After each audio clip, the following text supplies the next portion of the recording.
ପୃଥିବୀର ଅମୃତ ଗାଈ କ୍ଷୀର ପୃଥିବୀରେ ସର୍ବୋତ୍ତମ ଆହାର। ଏହାକୁ ମର୍ତ୍ତ୍ୟ ଲୋକର ଅମୃତ ବି କୁହାଯାଏ। ସ୍ତ୍ରୀ ଲୋକରେ କ୍ଷୀର ସମ ମନୁଷ୍ୟର ଶକ୍ତି ଏବଂ ବଳ ବୃଦ୍ଧିକାରକ ଦ୍ୱିତୀୟ କିଛି ନାହିଁ। ପଞ୍ଚାମୃତ ପ୍ରସ୍ତୁତ କଲାବେଳେ ଏହାର ଉପଯୋଗ ହୋଇଥାଏ। ଗାଈ କ୍ଷୀରରେ ହିଁ ଭିଟାମିନ୍ କ ଥାଏ, ଯାହା ଅନ୍ୟ କୌଣସି ପଶୁର କ୍ଷୀରରେ ନଥାଏ। ଗାଈ କ୍ଷୀର ସାଧାରଣତଃ ଇସତ ହଳଦିଆ ରଙ୍ଗର ଏବଂ ସୁନା ପରି ଗୁଣକାରୀ ହୋଇଥାଏ। ପ୍ରତିଦିନ ଗାଈ କ୍ଷୀର ସେବନ କଲେ ସମସ୍ତ ପ୍ରକାର ରୋଗ ଏବଂ ବୃଦ୍ଧାବସ୍ଥା ଦୂର ହୋଇଥାଏ। ତଦ୍ୱାରା ଶରୀରରେ ତୁରନ୍ତ ବୀର୍ଯ୍ୟ ତିଆରି ହୋଇଥାଏ।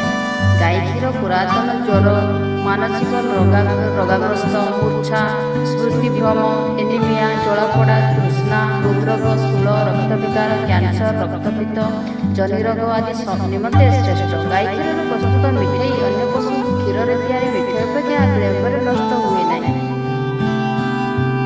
ଗାଈ କ୍ଷୀରରେ ଦୈବୀତତ୍ତ୍ୱ ନିବାସ କରେ। ଗାଈ କ୍ଷୀର ଖାଇଲେ କୋଲେଷ୍ଟରଲ ବଢ଼େ ନାହିଁ। ଗାଈ କ୍ଷୀର ସହିତ ସେହି ଗାଈ କ୍ଷୀର ମିଶାଇ ପିଇଲେ କ୍ୟାନ୍ସର ଦୂର ହୁଏ।